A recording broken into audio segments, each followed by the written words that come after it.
Hey, Gavin. Hey, Louie. Oh my God, happy. Do you feel the love, Gavin? I feel the love. My heart is cold and dead. So no is what you're saying. So yes, is what I'm saying. I don't want to know what you consider love in your life, Gavin. You sound like all my exes. Oh my God, Gavin, literally the other night, I was barraged by a mega mix of burlesque, like a music mega mix of burlesque. I sent it your way. It was me. Derek was like, wait, are all these songs burlesque? I was like, yes, it is. Okay. I was sitting in this back room in my apartment. Yeah. Looking at Dan going, tell Louie it was me. You were like controlling the drone that follows me around. It just yells air rates at me. Air rates! But anyways, for those of you who are listening to us, we are the Mixed Reviews. We are a film podcast in which we take a film subject, such as an actor, director, or a mini genre, and we give you a complete history. And then we talk about what we like and what we don't like so much. Yeah, the reviews, they are mixed. We talk about the good, we talk about the bad. We watch as much as we can in 2 weeks. And guess what? Sometimes we bring friends. We do. So please welcome to the stage, guys. We have here a podcast gal of around town. She is everywhere. We have Miss Chelsea here joining us after, I feel, Chelsea, you've been like one of our ride or dies for such a long time. I'm so happy that you're here. Thank you for inviting me. I did leave a review 1,000 years ago saying I was tech available. And You know what? We have to manifest our dreams. Absolutely. Absolutely. Chelsea, I don't even know. I know you have. Well, let's talk about. We'll give you your plugs after when we're done. How about that? Before I get ahead of myself, I'm just so excited. But you are literally like a maven, a mogul at this point. Yes. You have so many podcasts out, and I mean, doing this one is a lot. So I can't imagine. How do you find the time? I just don't sleep. How does she do it? How does she do it? I stay up. It's a lot of coffee, a lot of tea, a lot of texting my producers. Why? And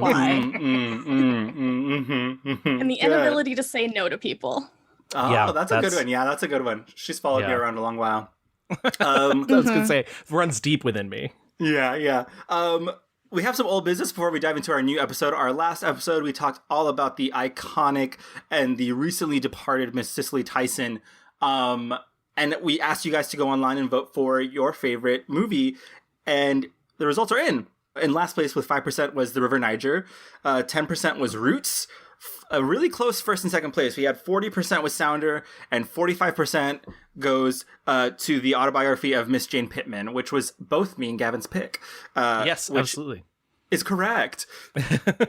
And honestly, if you have not seen the autobiography of Miss Jane Pittman, it is on HBO Max. And once again, we do not receive any money from HBO Max. So, but if you want to sponsor us, we are available. We are they should pay you. Yeah, absolutely. Please. Chels, before we move ahead, I wanted to ask you, do you have a favorite Cicely Tyson movie or memory that you really love?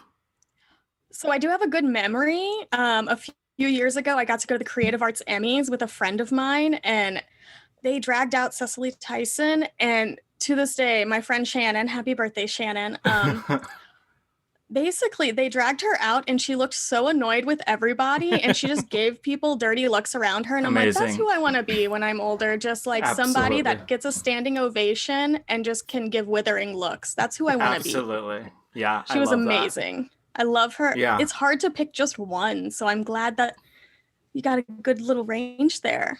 Yeah. I feel like if anyone could be just dragged out and give looks, it's like, yeah, she fucking deserves it and can do it. Yeah, we applaud you, Miss Cicely Tyson. Rest in power, please, because I still cannot believe that it was just in the zeitgeist, I guess. But I know, it's so weird because we try to be timely. Often we can't, especially now with movies just coming out whenever. Yeah. And we very accidentally were the most timely with the Cicely Tyson episode. And I was thinking, I was like, man, it sounds like we were being so opportunistic there, but like we really didn't plan that at all. No, not at all. There's a lot of forethought that goes into this. And so, it's all just weird kismet. But for real. I'm happy that we got a chance to experience her films. And yes, and thank you to our listener who gave us the idea to do Cicely Tyson. So listeners out there, hit us up. Absolutely. You can always email us at reviewsmixed@gmail.com. Before we move in to our current subject, which is why Chels has been invited here, we do have one new review on Apple Podcasts, and this is a review from Ireland, which is pretty damn cool. The title is My Go-To Movie Podcast, 5 stars. Gavin and Louis managed to take a forensic and vast amount of info in an episode and make it interesting, funny, often surprising, and informative. Can't get enough of these two. A real highlight in my podcast list. There's no BS or gimmicks, just two funny guys passionately diving into topics, and they clearly want to bring you along. Whole lot of fun. So thank you very much. That's from Fitzgerald P. in Ireland.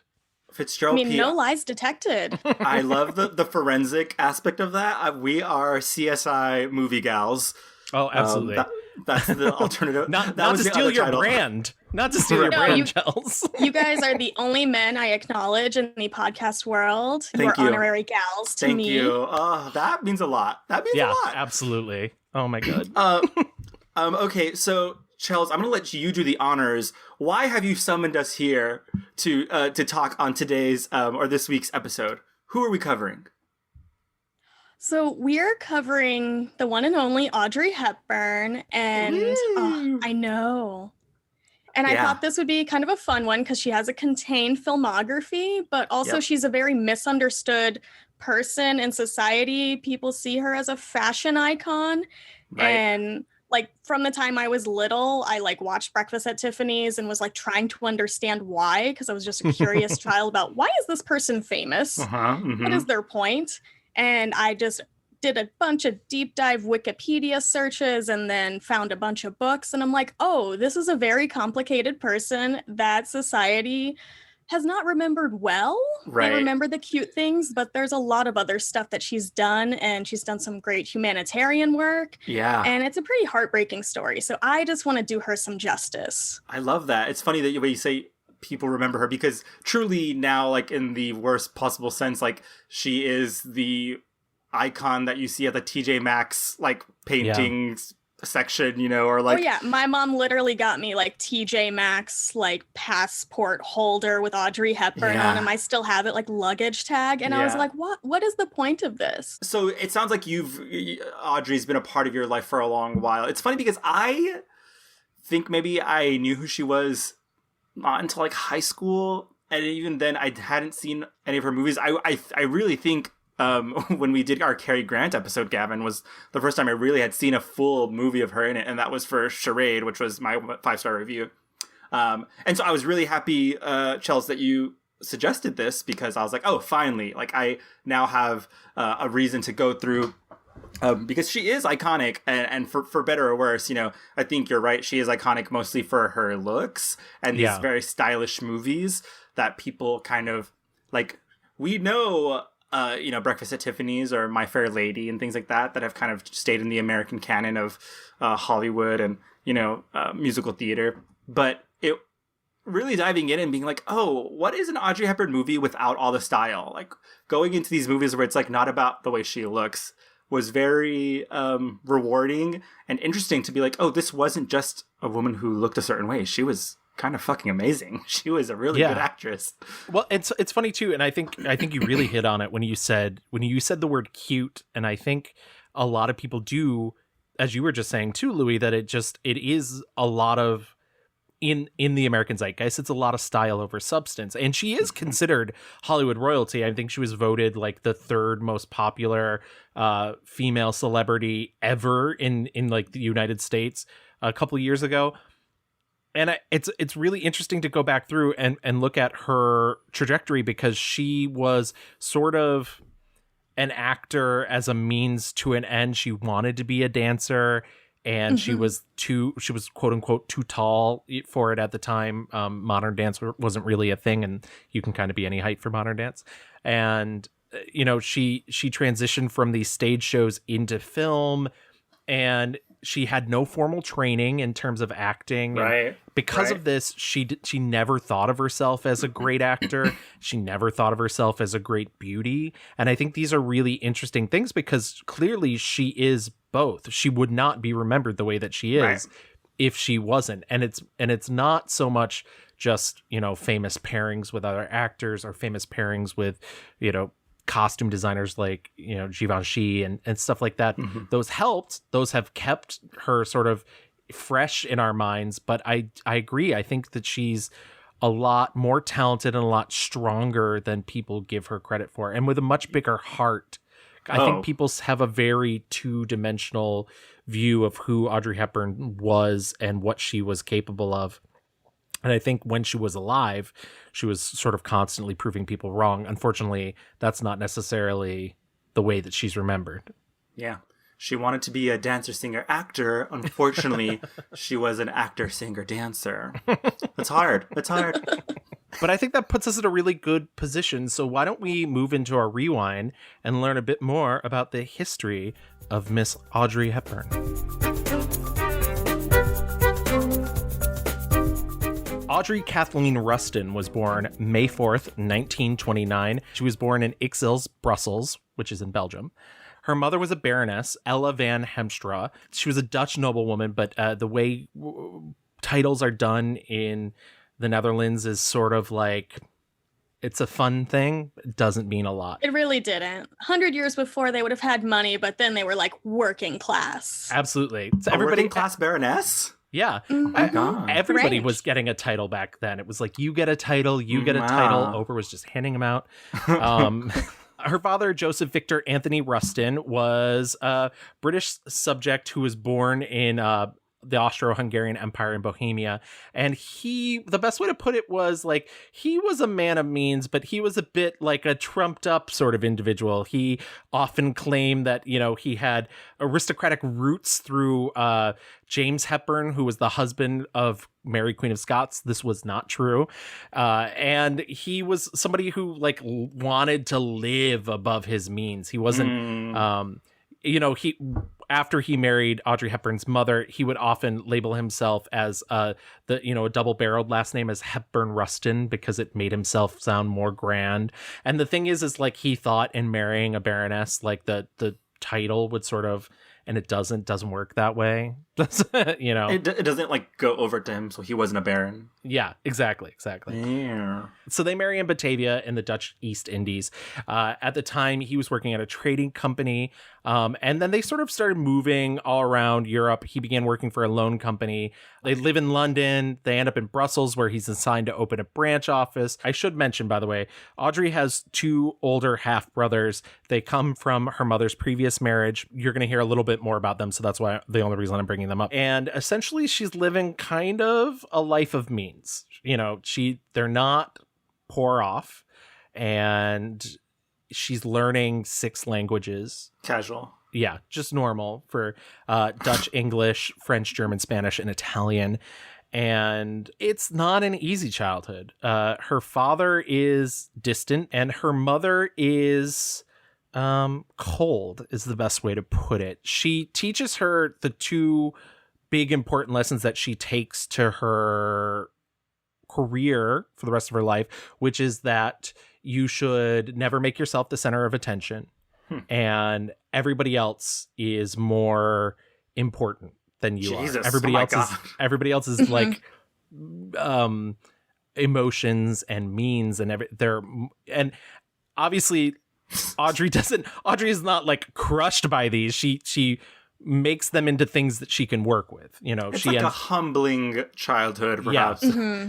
Very, very much not like a reach for the stars, honey, but it's like, help everyone else and get their stars. Fuck you and your stars. Exactly. Mm-hmm. In the mid-1930s, both of her parents were recruited, and they started collecting donations for the British Union of Fascists, which is exactly what it sounds like. It was called that? Yeah. Oh, yeah. Did not subtle at all. Her mother began writing op-eds, pro-Nazi op-eds. There has been some doubt about whether her mother actually wrote these or if her father penned them and used her mother's name because she had a title. And so it would sound more more regal, I suppose, you know. A regal Nazi. And then in 1935, Joseph, her father, leaves. He like goes to England and joins the Black Shirts, which is their fascist party. Jesus. Audrey Hepburn says this is the most traumatic moment of her life. Her father leaving the family is the thing that crushed her as a child and led to self-esteem issues for her entire life. My father leaving us left me insecure for life, perhaps. I do think there are things that, you know, that experiences in childhood form you for the rest of your life. That's also why I'm so concerned with children today, not just that they're starving and so forth, but children that are surrounded by violence and horror, what this is going to do to them. Her mother decides to send Audrey to England to get her education. It's what Joseph wanted. And funny enough, he ends up working 2 or 3 blocks away from her school and tells her he'll come visit her and never once does. What the fuck? Oh yeah, after the divorce, he had visitation rights and he only used it a couple times, what give the or take. Fuck? Yeah. This guy... and it's like the sense that like he's just really busy being a fascist, like, you know, it takes him a lot of time. Mom's not better. Yeah, exactly. That's the thing. That's the funny thing, right? Is you would think like it'd be like, but then she had this really loving mother. Nope. Wow. Very withholding woman, would always drop the kids off with grandma and grandpa and said she was a citizen of the world. Everything that I've read, every like lead that I've had about her father says that he was the one who cared more about the title and more about being fancy. But I definitely get the impression that her mother was very similar in that fashion. Maybe not outwardly so, maybe not constantly being like, I'm a baroness, but like, I think that she wanted to live in a very fancy way that she just never grew accustomed to not having. So it seems like Audrey Hepburn, like, and correct me if I'm wrong, like had like this very classical upbringing of like, you know, pampered little pretty girl who has everything except fully like a support system, yeah, a family. Well, it's pretty much. It's only going to get worse before it gets better. So buckle up. Britain declares war on Germany in September 1939. And her mother is like, well, I don't think you're safe in England, so you got to come back to Arnhem. And she was like, you know what? First World War, Netherlands was great. Nobody touched it. It'll be fine.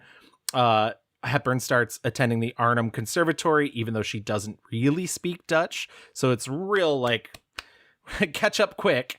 And they threw her into the school and they're like, oh, you got to learn this. Also, we're going to change your name to Etta because you sound too British right now. Yes, absolutely. So they were like, after school, she would teach herself Dutch. Yeah, they were like, British American names? No, thank you. We do not want the Nazis coming for you. Her name was, so they called her Etta. Etta van Hemstra. Yep. That I was shoved into a Dutch school right away, not knowing a word of Dutch, because my mother was worried about this child speaking English in the streets and Germans all around, and she thought that was rather dangerous. So that was a traumatic experience, to end up in a huge classroom not knowing what word that was being said, and every time I opened my mouth, everybody roaring with laughter. That's just great at that age. Is she dancing by now? Is she like taking dance? So she was taking ballet classes in London. When she comes back, she still continues to take ballet classes in the Netherlands, but the Germans invade the Netherlands in 1940. And she says, you know, this is the other big defining moment of her childhood, because essentially she is pretty sure, had they thought the German occupation was going to last more than 6 months, her mother would have shot the children and shot herself. Jesus. Oh my God. But it ends up lasting for 5 years. How old is she when this starts? About 10. Yeah, about 10 or 11. Yeah. Oh my God. So during this time, she knows right from wrong. Her brothers know right from wrong. And so they decide to start helping out in any way that they think that they can. She starts doing underground concerts to help raise money for the resistance, because the resistance always needed money. She claims that she didn't do this very often, that this only happened a couple times, but she would carry notes inside her shoes for resistance members. Some stories have been exaggerated about my contribution of bringing around messages occasionally, because there was nobody else to do it, you know, but I did that a couple of times. I was really too young. One brother ends up being put into a Nazi work camp for his work with resistance. Her other brother goes into hiding for fear of the same thing happening to him. As the war goes on and Germany starts to lose and they're losing their focus on everybody, as a means of punishment, they start to starve the Dutch people.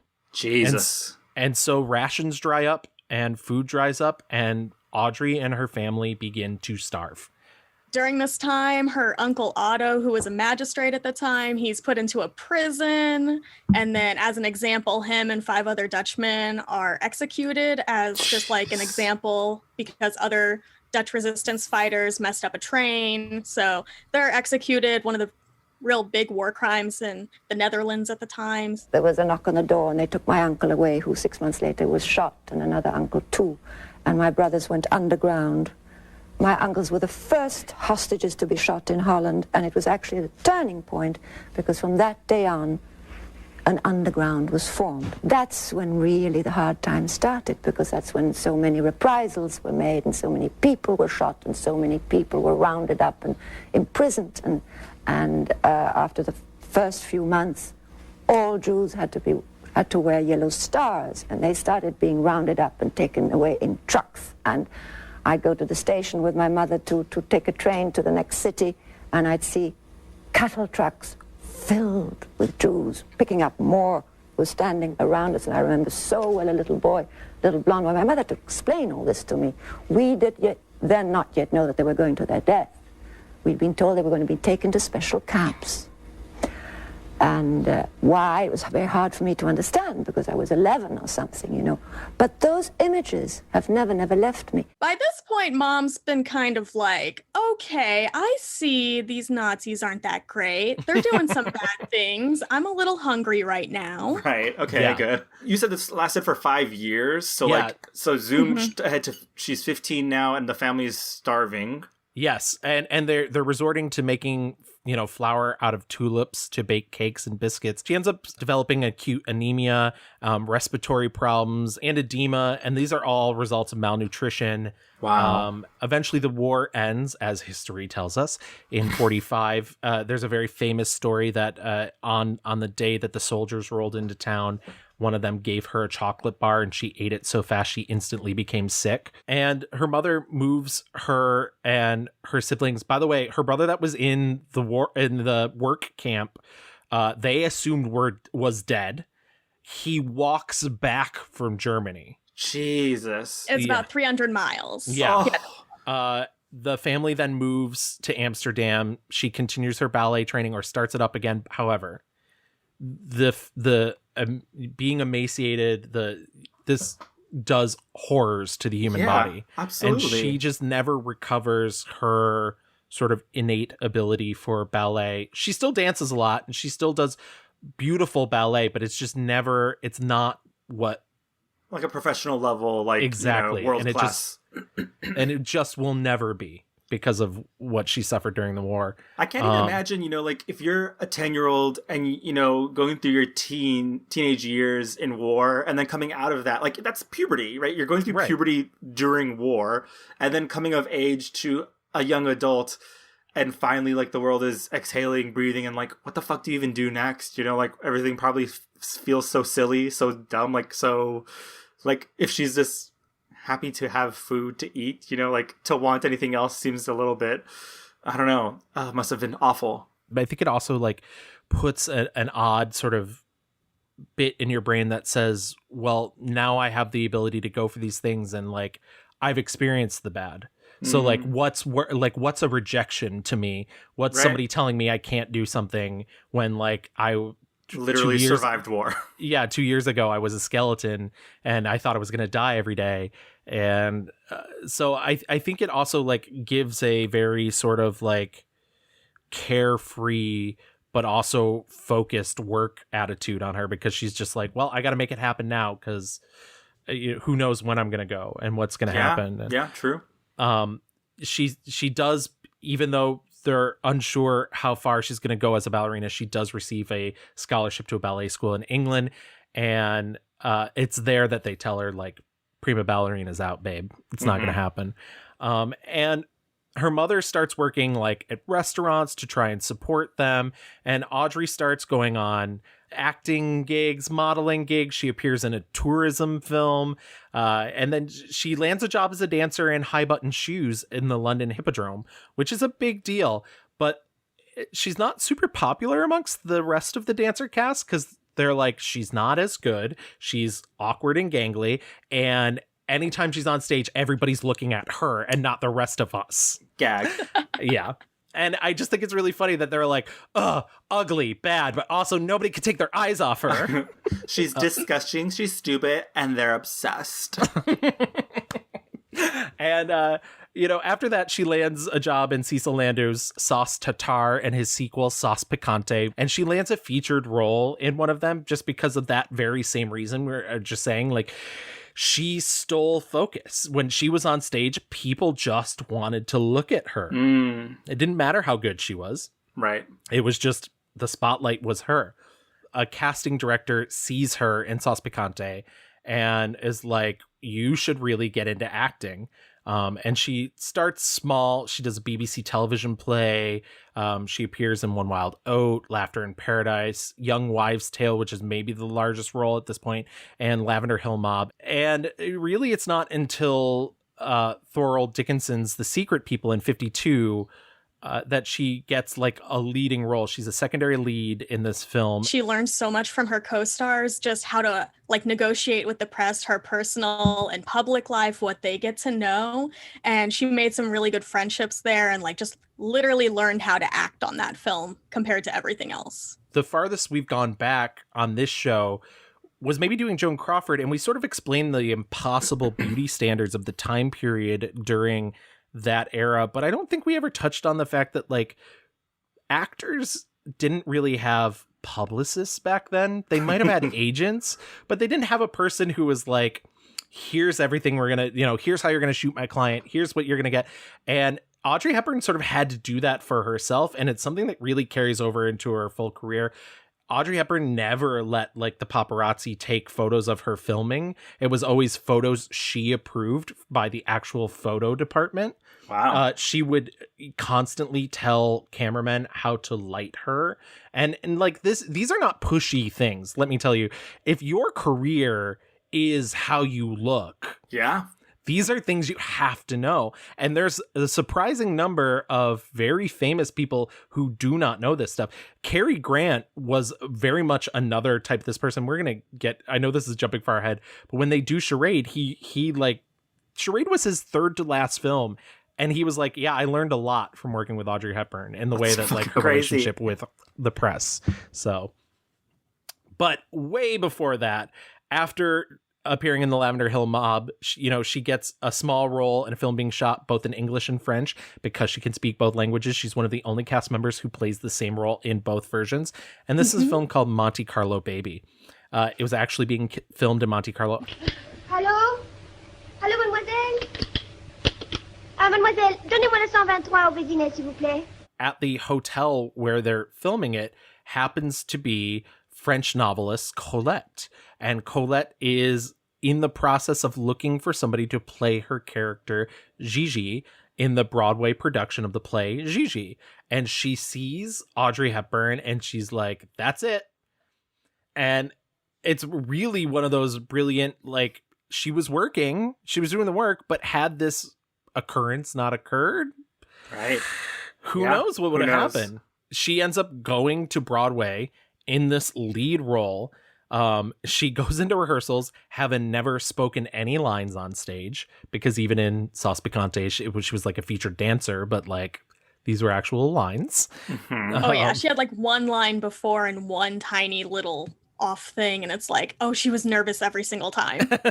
And that's another thing that keeps through her entire career. She is always nervous on stage and in front of the camera, and it never shows. But I do think that's a really interesting thing that she stayed nervous. And the play opens, and critics don't really care for it, but they love her. And that's really the thing that sells her, is it's just like, well, she's arrived. A star. Yeah. William Wyler, who we talked about in our Olivia de Havilland episode because he directed The Heiress, is looking for a fresh young face to star in his new movie Roman Holiday, which would be played across from Gregory Peck's Leading Man. And he hears of Audrey Hepburn. He's like, give her a screen test. William Wyler came to London looking for an unknown. and I was fully qualified. And I was tested among, several hundreds of others, and somehow got that part. They put her in front of a camera, but he instructs them, leave the camera on after she thinks she's done and interview her. Stuff. And it's a very smart thing because she lets down all of her pretenses and she just turns into, I think, the Audrey Hepburn that most people know. She's incredibly charming. She's very disarming. The screen test gets sent to William Wyler and he's like, that's the girl. Didn't know how long the war was going to last, so I went to a ballet school and learned to dance. And in about 1944, about a year before the end of the war, I was quite capable of performing. And it was a sort of some way in which I could make some contribution, and I did give performances to collect money for the underground, which always needed money. And what about the Germans? What did they do about it? Didn't know about it. And so in 1953, she stars, it's her first movie. This is her only audition for a major movie, very much like Eddie Murphy. One audition. Yeah. And she's the lead in a major Hollywood picture. Yeah, so Roman Holiday is like the arrival. Yeah, absolutely. And like, it's hard to, there are hardly, I can't think of many other like arrivals that are just like, boom, gal, you're a star, and like immediately to the A-list top of everything. What do we think about Roman Holiday, gals? She's literally playing a princess in her first outing. Literally, all I was thinking, I was like, I have not seen these movies, but I was like, is this the old school version of the Princess Switch? It literally is the old school version of that. Because it's basically like, comedy of like identity and tricks being played. Also, the original How to Lose a Guy in 10 Days, journalism awry, and like sneaky sneak. You've already forgot one of the major ones is the original Chasing Liberty with Mandy Moore. Yes. Yes. Even down to the haircut. Even down to like, she gets a haircut to disguise herself and whatnot. Yeah. And Gregory Peck is very handsome in this. He's very handsome, and he has such good chemistry with her. And let me tell you, there's some oldies that they put her up against in her career. Oh my goodness.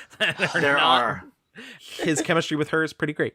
Yeah. And I think the scene that like really, the ending when, what I love about this movie is like there's not like really the happy ending or whatever. It's kind of like this wonderful thing happened. She got to like breathe, and she has found a way to be a princess, but still like be who she wants to be and not just fucking placate everyone. And so when they ask her about like what has been your favorite place to visit, and she says, yeah, it's been here in Rome. Fuck everywhere else.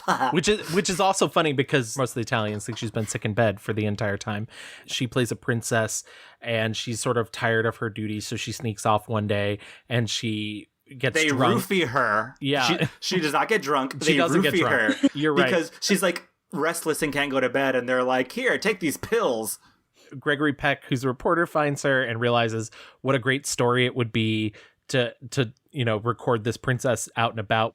A great note is he finds her whenever she's passed out on a bench, and any other film would have made that horrible and creepy. And he is the most respectful gentleman, wants to get her home, but doesn't know where to take her. So he just takes her to his hotel, wherever he's staying, and just lets her sleep, is very respectful. He also on the couch, sleeps in the bed, takes care of her. He fully doesn't want to, though. He's fully like, okay, like, go home now. and she's like, I don't get it. But yeah, there's 0% creep factor there, which is, it shouldn't be hard to do, and yet somehow lots of movies just don't know how to do that. Somehow in the 50s, they nailed it. They nailed it. Would you be so kind as to tell me where I am? Well, this is what is laughingly known as my apartment. Did you bring me here by force? No. Quite the contrary. Have I been here all night alone? If you don't count me, yes. So I've spent the night here with you. Oh, well, now, I don't know that I'd use those words exactly. But, from a certain angle, yes. And honestly, this isn't a Gregory Peck episode, but I do want to just take a side step to say everybody who ever worked with Gregory Peck said that he was an utmost gentleman, and he was always very responsive to his co-stars, and he was always very cool about advancing their careers or trying to advance their careers. Now, there is a fun sort of apocrypha story where it says that he was like, you know, she's really the star of this movie, and only my name's going above the title. So why don't we try and get her name above the title? That's not how it happened. How it happened was actually William Wyler was like, this is her movie, and Gregory Peck's is the only name above the title, but really it should be both their names. And he calls Gregory Peck's agent, and Gregory Peck's agent is like, well, then you have to ask Gregory because it's in his contract. And then William Wyler does, and Gregory's cool about it. But I like the idea that Gregory's going around, Mr. Peck's going around being like, oh yeah, Audrey Hepburn, I made her. That's not quite. Not quite, but he can have the credit. We'll give him this little thing. I love Gregory Peck. Oh, I do too. He's so good. And he's so handsome. That role was supposed to be Cary Grant, but Cary Grant felt he was too old for it. Which is hilarious because then I know. Because literally, lol. We'll like a decade later. I really like Roman Holiday. I think it really holds up. I hadn't seen it in a very long time, and then I rewatched it for this. I think it's cute in all the right ways, but I think it's also heavy in the right spots as well too, which is a hard balancing act, especially for a 50s film. But I think the advantage is that you have a pro like Wyler behind the camera who's really sort of guiding it to making it not, because it could easily go too silly. I'm always, for some reason, my brain is always like, when Eddie Albert shows up, I'm like, oh, he's going to be over the top. But not only is he not over the top, when Eddie Albert showed up, I was like, is Eddie Albert also incredibly handsome? So, yeah. Oh, yeah. He is so handsome. Yeah. It just takes me aback as a queer woman. I'm like, okay. That's what I was like, I always understood Gregory Peck. And then I'm like, wait, Eddie Albert. Wait, should they kiss? Or yeah, exactly. Should Hepburn leave them alone? Right. No, I completely adore this film. Everything just works for me. I'm such a sucker for it. It's got the bittersweet ending that I love in a film, so it works. Doesn't she like win a bunch of awards for this? Just a few. Just a tiny smattering. Completely unexpected to her, wins the Academy Award for Best Actress. She gets a BAFTA Award for Best British Actress in a Leading Role, and she gets the Golden Globe Award for Best Actress in Motion Picture Drama in 1953. So certainly not hurting. And honestly, if any of you have seen her acceptance speech, it's maybe my favorite thing, because she looks like she's gonna have a panic attack. And the first thing, barely out over the music, she says is, "It's too much. It's too much." It's just so humble. It's funny because, like, you know, her career just like the mid-50s just like exploded. Like, she is like, we're automatically into the meat of her career, you know. There's no ramping up. No. It's literally like if you were watching a rocket launch and they were like, on the count of 10, 1. Yeah. That's exactly. It. She is so busy during this time. Like, she finishes filming Roman Holiday, does a Broadway tour of Gigi, and then just like goes into a next film. Absolutely. Yeah. And the next film is Billy Wilder's Sabrina, which I think is a little hurt by the fact that it comes immediately after Roman Holiday, because it's essentially another Cinderella story, but told in a much more conventional way, where she's the daughter of a chauffeur of a very wealthy family. She goes away to French cooking school. She comes back and she's, you know, she's fashioned now. Yeah, exactly. She's draped in Givenchy. I do want to tell the story of Givenchy, by the way. So she does Roman Holiday. Edith Head does all her costumes. It's a big success. Everybody's like, she's a fashion plate. Huge success, by the way, in Japan. Like, Roman Holiday is a success in America, but it's even bigger in Russia and Japan for some reason. Sparks a whole craze in Japan about dressing and looking like Audrey Hepburn. To this day, there are entire mangas about her character in Roman Holiday. Whoa. She's a big hit in Japan. When people say big in Japan, they're talking about Audrey Hepburn. And actually, it caused a bit of a furor, especially in Japan, where the film was an enormous success, still is today. because there, all girls had very long hair, and it was part of the tradition, and they all cut off their hair. And I was held responsible. She basically is given a budget and told for this movie to go to France, buy her own sets of costumes, so they can like ship them back with her, and then the studio doesn't have to pay shipping fees, and then the studio will reimburse her. It's this weird little scheme. But she sees this small shop by Givenchy, and she goes in for an appointment, and he's all excited because Katharine Hepburn is there to see him. And he goes Audrey. in, and no, well, that's he goes in, and it's not Katharine. It's Audrey, and he's like, "Oh, who the fuck are you?" Yeah, great. But she instantly wins him over with her charm and her wit, and they become lifelong collaborators. He says she's the best person to ever wear clothing. You could put anything on her. She knows all of her lines, all of her angles. She just makes everything look so natural. She buys essentially all of her costumes for Sabrina, comes back with them. Edith Head wins the Academy Award for costuming. Oh yeah, they couldn't credit him. Nope, they did not credit him. She got to keep her costumes from Roman Holiday. She did. Like, she requested that. Which is such a I don't know, flex. Yeah, that's a power move. But anyways, so she comes back and she's in love with this younger brother played by William Holden. There's an older brother played by Humphrey Bogart who falls in love with her. It's creepy because he's twice her age. Yes. He's also a nightmare human being to work with. On the other hand, William Holden and Audrey Hepburn start having an illicit affair. Love that for them. Yeah, good for them. And she really thinks this is the one. Like, I got this so early in my life. So she thinks William Holden's the one. You know, he has some issues. He's married. But really the straw that breaks the camel's back is she's like, also, I want to have a ton of kids. I love kids. And he's like, I had a vasectomy. So, goodbye. Yeah. And well, that's literally it. She's like, literally hit the brakes, like, immediately. Boom. No. She's like, and this is my friend, William Holden. Yeah. And you know, the film comes out, it gets her a nomination for Best Actress. It's not as big as Roman Holiday. I can break your heart a little more. Cary Grant was supposed to play the Humphrey Bogart part, but declined that too. Oh my God. Again, he's like, I'm too old. Actually, the rumor is that he didn't want to have to carry an umbrella because there's a scene in which Humphrey Bogart carries an umbrella. But we did an entire Cary Grant episode, and that man did not take himself that seriously. Right. Like, No. I don't think he'd be like, it's unmanly to hold an umbrella.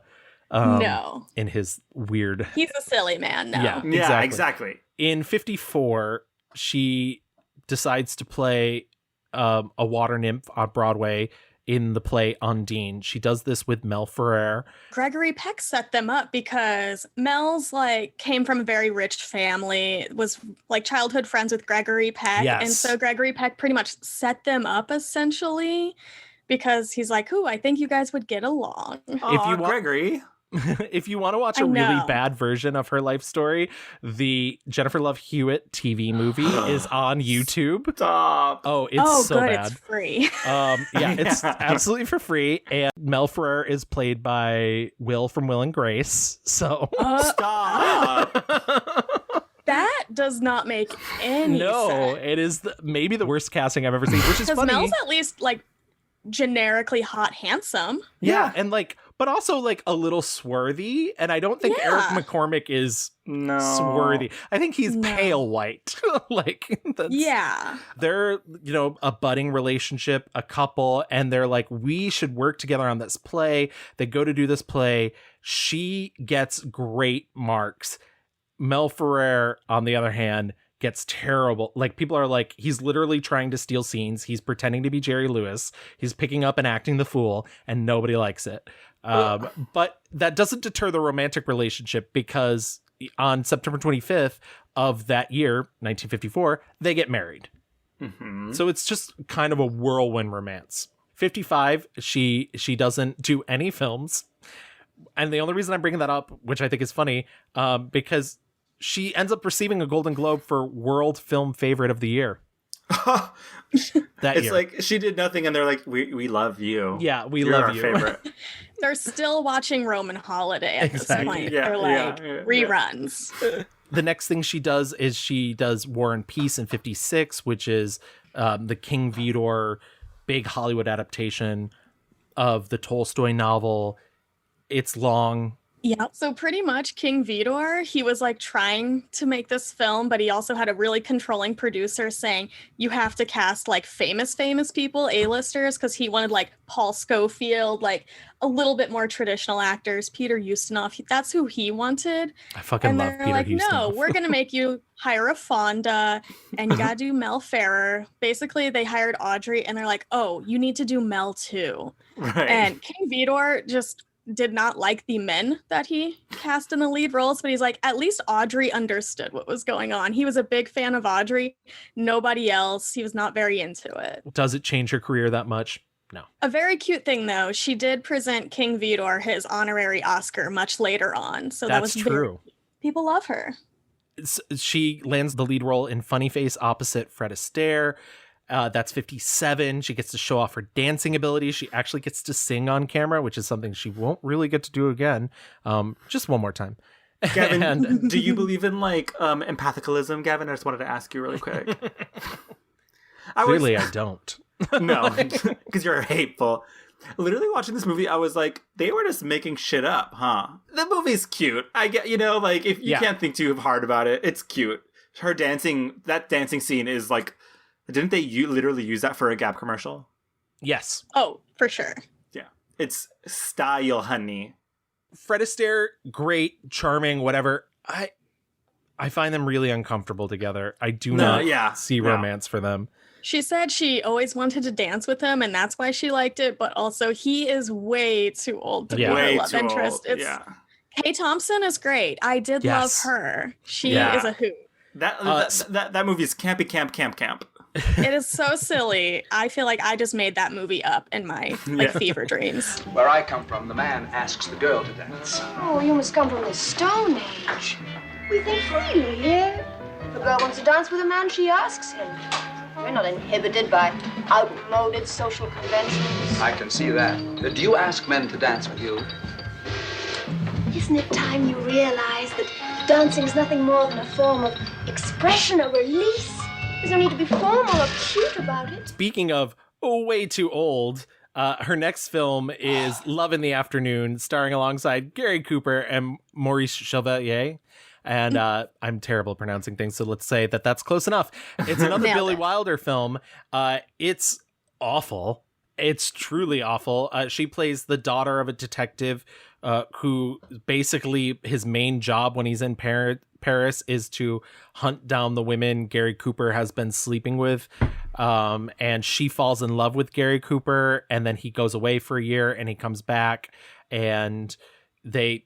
she pretends to be this very sexually experienced person, and then he gets jealous, and then that's essentially what gets them together.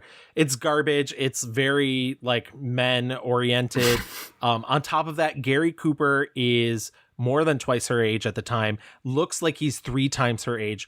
The reviews of him being old affected him so much that he had a facelift after this movie, and it didn't take, and he looked exactly the same.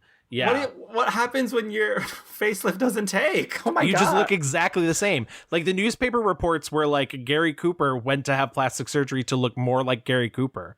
Jeez. I'm like Googling to look at him. I feel like if there was a few more rewrites and if it was like Rock Hudson or Peter Finch, someone just slightly older. That's really who it had to be, because she goes on someone hot and old, slightly older, not 1,000 years older. It would have been a good movie. There are like, and there's it's such a missed opportunity. Like Billy Wilder, come on, man. I love the like quartet of musicians that follow him around. I think there's some brilliant touches in the film. And I will say, for anybody who thinks Audrey Hepburn is not an actor, that she's just a pretty face, watch the scene where she recognizes him at the opera and he doesn't recognize her. And the pain in her fucking face of being like, I look amazing, and this man, this fucking asshole, doesn't recognize me. It's heartbreaking in a comedy. I was like, oh, like my heart broke for her. No, she is so good in this film that. Yeah, but it's just this old man pawing at this young girl. It doesn't help that she also looks 14. Like she's like eternally 14. She's so young in this. She's only like 28 when it comes out. Yeah. Something like that. The next 3 films are kind of not fully remembered of her. They round out the end of her 50s period. I'd say that there's one that's pretty good in there and the other 2 are big flops, but she does The Nun story next in 59. It's basically a sort of nurse's struggle with her faith because she wants to go to the Congo and help people out as a missionary nun / nurse. Her father was a surgeon, and she goes there and she just can't keep up with the like rigors of you have to stop and pray every hour when the bells toll. Also the fact that they were completely neutral when the Nazis roll in, because they're like, well, that has nothing to do with us. And she essentially gives up her religious calling in the end. I think this is, I am very against missionary work, I just want to say, but I think this is a very beautiful film, and I think she really put her heart and soul into playing this nun. Sister Luke is her name.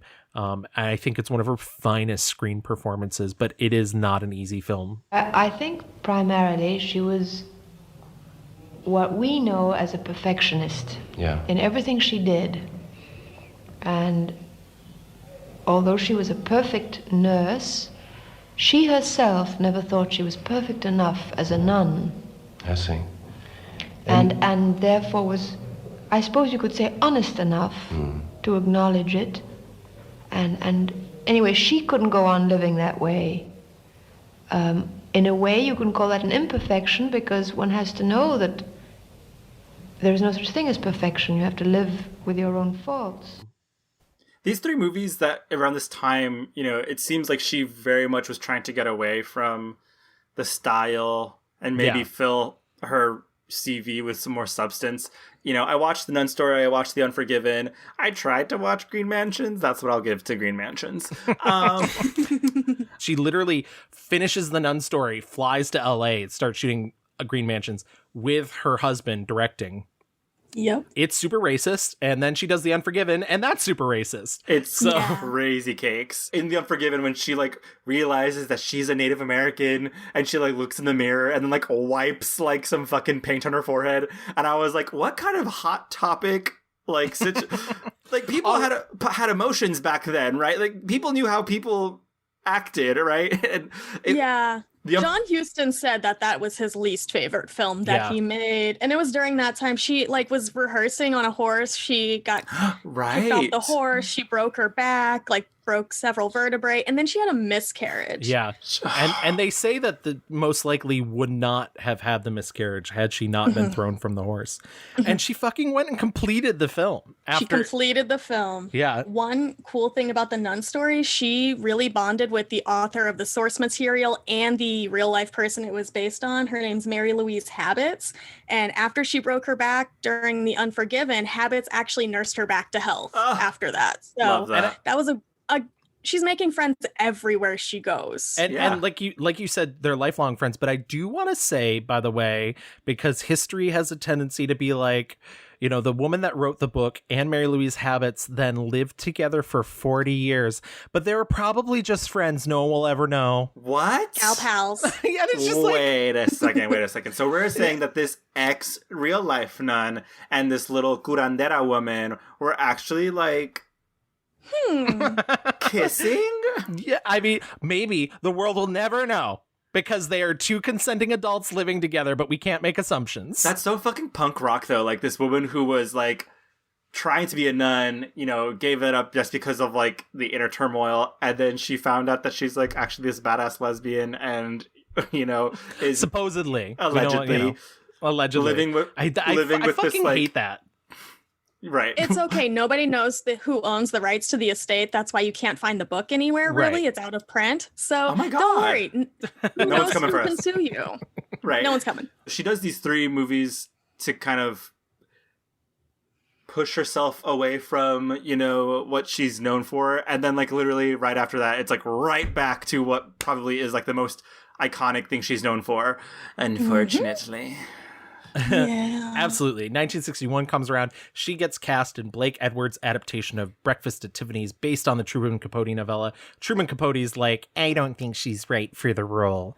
No one would have been right for Truman. Truman would have been... Truman He literally wrote it for Marilyn Monroe. He was like, where is Marilyn? Hepburn. Wow. Also, I've read that little novella. It's not very good. I own a copy. It's not good. Go off. Pop I was off. a curious teenager. No, it was bad. I think everybody sort of knows what Breakfast at Tiffany's is about, but just in case you don't, she's supposedly a call girl. The movie is very unclear on that point, but she spends her nights with men. She then in the morning gets a little brekkie from a pharmacy and goes and stares out the windows of Tiffany's, living a richer life. She meets a writer who just really wants to save her from her life, and but he's also a kept man. Yeah, he is a kept man. And yeah, it's racist. Super racist. Oh my God. I mean, it's amazing that this movie is such in the zeitgeist, but I will say that it mostly is because of her, because of the Givenchy outfit she wears, and but like the Mickey Rooney, like the thing to me is like that character, like, why does he even have to be Asian? There's literally nothing about the character that like the character doesn't even. You could cut him out, and it would not change the film. Yes, and like, I was gonna say he doesn't even not have to be Asian. He doesn't have to exist. Like you can get through that movie without him at all. Yeah, it's talk about something that has just sailed on charm and cool and being pretty. Yeah. Totally. OJ's a great agent. He knows a terrific lot of phone numbers. What's Jerry Wall's phone number, OJ? Oh, come on, lay off. Darling, I want you to call him and tell him what a genius Fred is. Yes, I got it. Stop blushing, Fred. You didn't say you were a genius. I did. So quit stalling, OJ. Just tell me what you're going to do to make Fred rich and famous. Now, why don't you let Fred, baby, and me settle that matter, huh, puppy? Okay, but just remember, I'm the agent. He's already got a decorator. I'm the agent. I will say the other thing that comes from that movie that I really like is Henry Mancini's Moon River. He purposefully writes it in one key because she's not a strong singer and he wants her to be able to sing it. And the myth is they go to early screening of the movie, and the execs, as soon as it ends, are like, well, you got to cut that fucking song. And she stands up and she's like, over my dead body. So. Which I would believe, because she was very like forceful with people during that time. She like knew what she wanted, and she knew when something was good, and people tended to listen to her. And honestly, she was the biggest fucking star in the world. Absolutely. Right? Like, it earned its Oscar. Oh, absolutely. Yes. She also gets nominated for Best Performance. She does not win. In the same year, William Wyler's like, I made this movie 30 years ago. Wasn't allowed to make it about lesbians back then. I want to remake it. Would you be interested in being one of my lesbian gal pals? And she's like, yes, absolutely. So she makes The Children's Hour with William Wyler. It is a much better film than these three, which is the original. But I actually don't think these three is that bad. I've seen them both. She stars opposite Shirley MacLaine, and essentially it's this film about these two teachers who a child begins telling lies about them having a sexual relationship with each other, and it ruins their entire life. I love this film. Yes. Yeah. It's so good. Little Mary is such a devilish child, like electric chair. Yes, straight flat. Lillian Hellman wrote the play that's based on. Yeah, she also wrote the original These Three, the straight version of it for the film. Right, and so I took an American Women in Literature course, and we watched this movie, and I was like fully shook about like how aggressive this play is, and how aggressive this little fucking tiny monster is, and just fully enters the canon of little white girls that are devil women who lie and lie. And but also this movie was so controversial. You couldn't say, like, in the movie they stretch it out for such a long time about like what is the lie, and then finally they're like, we're lovers. They think we're lovers.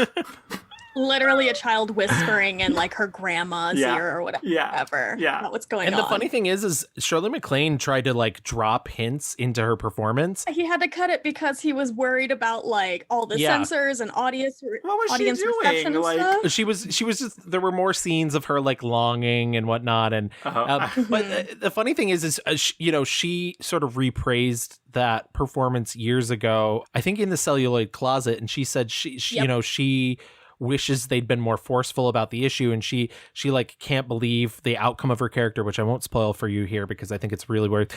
But I, in a way, disagree with her because I think it exactly reflects the mores of the time. I think it fully is like, this is how people reacted to this sort of thing in this period, and it was gross and terrible, but it's realistic. Stop talking about it, Martha. Let's pack and get out of here. Let's take the train tomorrow. The train to where? I don't know. There must be some place we can go. I don't know where it is. They know about us. We've been famous. But this isn't a news, and they say we've done. Other people haven't been destroyed by it. They're the people who believe in it, who want it, who've chosen it for themselves.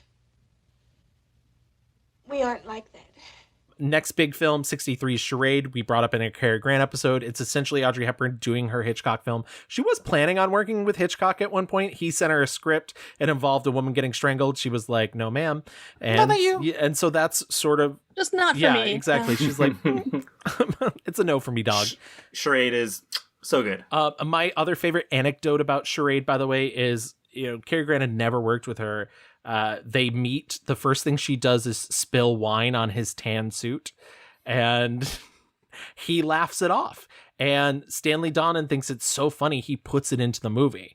And so she really realizes that she has sort of a kindred spirit with Cary Grant in terms of the way that they handle themselves. And this is, like I said, she teaches him sort of a smarter way to deal with the press and a way to pull back. And he pulls her aside at one point on it, and he just says, you should learn to like yourself a bit more.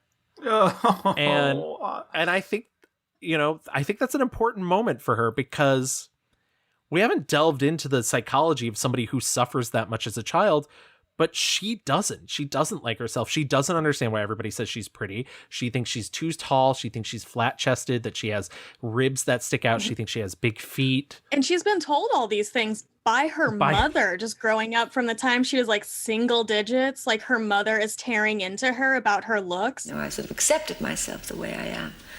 But of course I wanted to have more shape, and I didn't want to be as tall as I was, especially as I wanted to be a dancer. And as I have rather large feet, once I was up on toe, you can imagine I was a very tall dancer. I'd like to have had smaller feet. I hate having big feet. And my friends have pretty feet and wear such pretty shoes. I remember years ago, my mother said I looked like olive oil. Popeye's girlfriend. Thin legs and big feet. Am I correct to also say that I read that she suffered a lot of miscarriages? Yes. Several miscarriages, at least 5 or 6. Yeah, jeez. And famously, she, that's all she wanted. Like she literally just wanted a loving family. Yeah. But what I've always had, and maybe that I was born with, was an enormous love of people, children. The one thing I dreamed of in my life was to have children of my own. It always boils down to the same thing of not only receiving love, but wanting desperately to give it, and you almost need to give it. It is true that I had an extraordinary mother. She herself was not a very affectionate person in the sense that I today consider affection. I spent a lot of time looking for it, and I found it.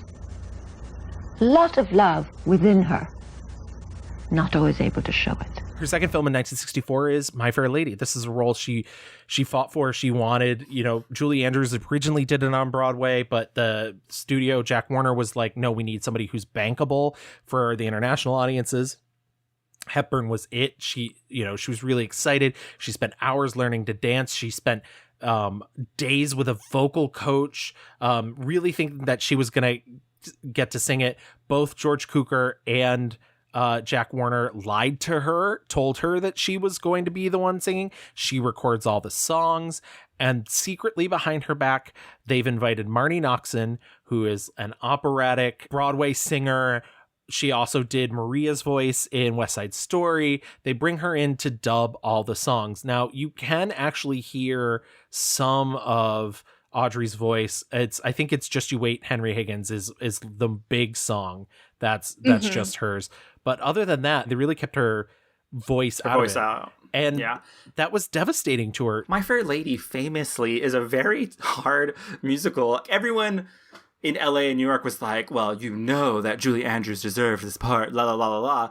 And so that was this kind of like extra sauce. And she initially turned it down because Audrey has like said in an interview she too wanted Julie Andrews in the role, and when Jack Warner's like, we're not going to hire her, and then they were going to make an offer to another actress, she's like, well, I might as well do it then, right? Because she wanted to at least try to do it justice. And then she later regretted taking the role because they wouldn't use her tracks. And the legacy of it is everybody except her gets nominated. You know, there's a Best Supporting Actor nomination, Best Actor for Rex Harrison, and on top of that, at the 37th Academy Awards, Julie Andrews is nominated for Best Actress for Mary Poppins. She wins, and famously, the first thing she says in her speech is, I'd like to thank Jack Warner.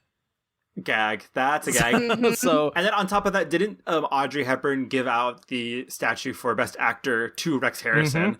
Yep. And it's kind of like, God, she's got to like... And he had to thank both of the Eliza Doolittles in the room. Yeah.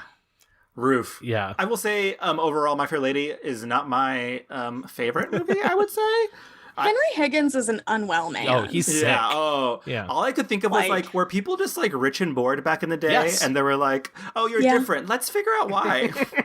Can we also really quickly talk about how do you guys feel about Audrey's accent work in this movie? It's very theatrical. They'll take away me character and drive me on the streets for speaking to gentlemen. There. Who's hurting you, you silly girl? What you take me for? I'm a Bible elf. I never spoke a word. Shut up. Do I look like a policeman? Then what you take down me words for? How do I know you took me down right? You just show me what you wrote about me. The next film she does is How to Steal a Million. She's cast opposite Peter O'Toole. It's the first time that she's cast off a man who is like age appropriate. Which I just think it's funny that you're almost 15 years into her career and finally they're just like, here's a guy who might be close to your age. It's campy, stylish. Peter O'Toole's hot. Yes, he's very he's pretty great in it. 67, she reteams again with Stanley Donen for Two for the Road, which is a fractured nonlinear story about a couple's relationship, sort of the demise of their relationship. I love this film, and I think it's very much a sign of what's coming in the new Hollywood, which is also the thing that sort of pushes her out of acting, but we'll get there in just a moment. All I can think was like, someone was really, really sad and broken when they wrote this. I thought I was like, is there a couple that hates each other more than this main couple? And then I was like, oh, there is. It's that other fucking second couple who think they have a nice relationship, but they don't. Another demon child. Another demon child. I didn't like Two for the Road, honestly. Oh, wow. Really? I fucking love Two for the Road, so...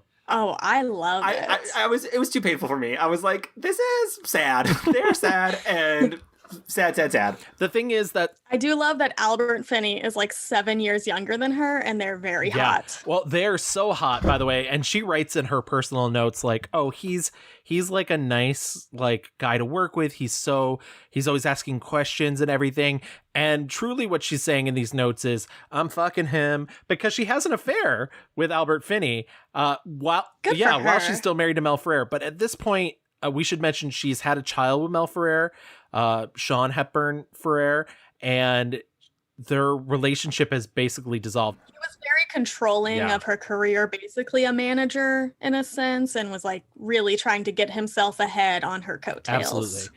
And so a year later, they end up divorcing anyways. But before we get to 1968, she does one last film in 1967, which is Wait Until Dark. It is directed by Terrence Young. Terrence Young, who was an injured British soldier in one of the hospitals that she also worked at during World War II.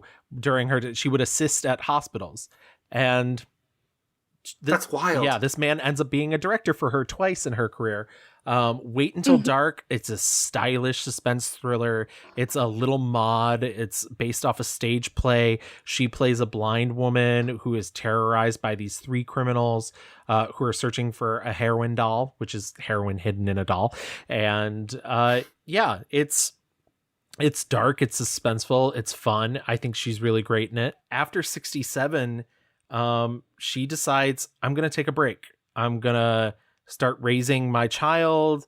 I'm going to, stay off the big screen. And also, as I mentioned before, New Hollywood is coming in.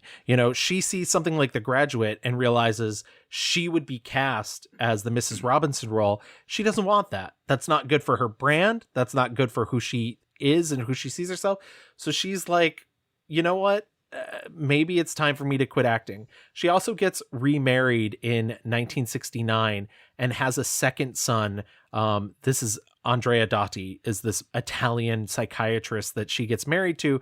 She has a second son with him, Luca Andrea Dotti, who was born in 1970. That relationship is a little... Let's just say he's having a lot of affairs. He was photographed with around 200 other women Jesus during Christ. the time of his marriage. He has affairs at their house. Yeah, it's not cool. It's not great. And was she just do you think this is kind of her wanting to just really be a mom time and really... She says that, yeah. She's like, acting really wasn't my passion. It stopped being fun for me. And she was really sad that she had to miss so much of Sean's life growing up. And she was kind of just over it. Her marriage was falling apart, the first one. She was just like, I kind of just want to be a mom right now. It's all I've ever really wanted to do. Wow. Do you think do you think she knew about the affairs with this Dotti guy and just kind of was ignoring it to kind of play house? Yeah, and I genuinely do. And I think there's evidence to suggest that she wanted a normal, or quote unquote normal functioning relationship. And she was willing to overlook a lot of things in order to spare her children the sort of pain. Yeah, she really wanted to make it work for her sons, even though it was in newspapers that he was being photographed with these women. Oh my God. She really tried to make it work. I should mention, by the way, in the 60s, she is able to find her father through the Red Cross, and she meets with him. They do not reconcile. He's a total dick and basically tells her, I had no business being a father. And then she continues to financially support him for the rest of his life. Wow. And also during this, her entire career, her mom was just stage mom the entire time, really hated all of her husbands and everything, and financially supported her the whole time as well. So even though she was really cruel. She's paying for her two parents who basically at every turn are we don't have the capacity to love you. That's so fucked up. Yeah, super dark. But she's a people pleaser. She truly is. She decides a script comes along in 1976. It's called Robin and Marian. It's a period piece. It's a Robin Hood film, and it's about the end of Robin Hood's life. Sean Connery plays Robin Hood. She's a year older than Sean Connery, so it's very age-appropriate casting. And it's her first film in 9 years. So it was a big to-do that she was returning to the screen. But the movie's not that big of a hit. It gets some good notes from the press, but it doesn't, it's not a big earner for anybody. Nah, she took the role because her son wanted her to, because James Bond was in it, but she didn't like making the film, the style of it. So yeah. Oh yeah, she found it very unglamorous. And I ended up liking the film, and I doubt we'll probably mention, because I feel like it's kind of a middling entry into her career, so I doubt we'll mention again, but I really like her performance in it, and I like her chemistry with Connery, even though he does hit her in one of the first scenes that he's in, and I was like, no man, That was my Letterboxd review. Sean Connery really does like slapping women. Yeah, I was like, was this necessary, guys? He does say sorry, but she gets him in the end. Yes, but she gets them both. Yeah, she does. The next film she does is Bloodline in 1979. She admits around this period she'd gone into a deep depression. There was the affairs that her husband was having. Their relationship was ending. She did not even read the script, really. Terrence Young offered it to her. They had worked together before on Wait Until Dark. So in 79, she does Bloodline. It's a thriller. It's garbage. It's awful. There's a subplot where there's like a snuff film killer. And it's like, had Audrey Hepburn read this script, she would not have appeared in this movie. The only thing that comes about it is she meets Ben Gazzara. They start having an affair. And Ben Gazzara is one of the only guys that like breaks it off with her and is basically like, I don't love you. I'm going through a painful divorce. There's somebody else I'm interested in. He's the one person who, like, in the history of the world is like, I do not love Audrey Hepburn. Imagine the power. Yeah. Wow. I can't. Yeah. In 81, she does Peter Bogdanovich film, They All Laughed, which is loosely based on the stories Ben Gazzara has been telling him about his affair with Audrey Hepburn. But he cast Ben Gazzara and she's like really excited to see Ben Gazzara again because she's like, maybe he does love me this time. He does not. No. It's not a great movie. This is the movie. Yeah. It's not a great movie. It's funny. There's a lot of like male film critics who really love it, and it's like Quentin Tarantino and Wes Anderson's like they love it, and I'm just like, yeah, this is like one of those guy movies I don't understand. Mm-hmm. Like it's red flags when they love the movie. Yeah, she doesn't come back in to do another film role until the 1987 TV movie Love Among Thieves with Robert Wagner. It's a movie that really thinks it's charade. It's not. And then her final film role is a cameo in the Steven Spielberg 1989 film Always. She plays every time I read this, they're like, she plays an angel named Hap. I would argue she's maybe God. She's perhaps God in this movie. That's certainly a thing that I watched. If this was a Steven Spielberg mixed reviews, this would be my 1-star review. Yeah. I feel like they just saw Audrey Hepburn wandering around the woods and just put a camera on her. She's fine. I call it the $1 million cameo because she donated all that to UNICEF. Yeah. Oh, wow. Good. Love that. 82, she finally kicks Andrea Dotti to the curb, and it's dissolved in 82. And then she starts a relationship with this actor named Robert Walders. He's Dutch. They like love the fact that they can speak Dutch to each other. So cute. He is the widower of actress Merle Oberon. She stays with him until she passes away. And she says that those were the best. It was the best relationship of her life. And they never married, though they considered themselves married in the almost decade that they spent together. And I guess the other big thing that we should talk about is her humanitarian work. She basically gets involved with UNICEF in the 50s, but she spends a vast majority of the last part of her life, starting in 1988, working with UNICEF to feed children in nations that are war-torn or impoverished. It basically becomes her big calling post-acting.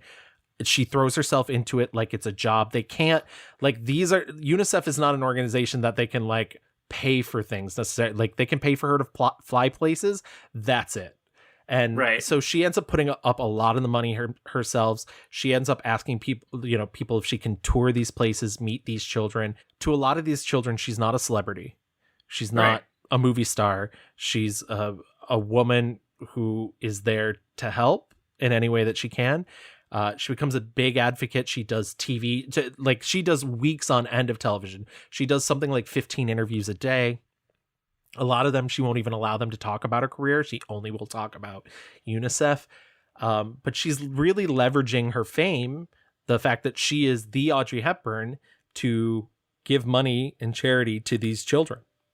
Right. It's funny because I think about, like, is there an example before Audrey Hepburn doing this type of thing? I think in the late 80s and 90s, it became kind of en vogue, but like, I think of like Princess Diana, who was kind of similarly known for the same thing.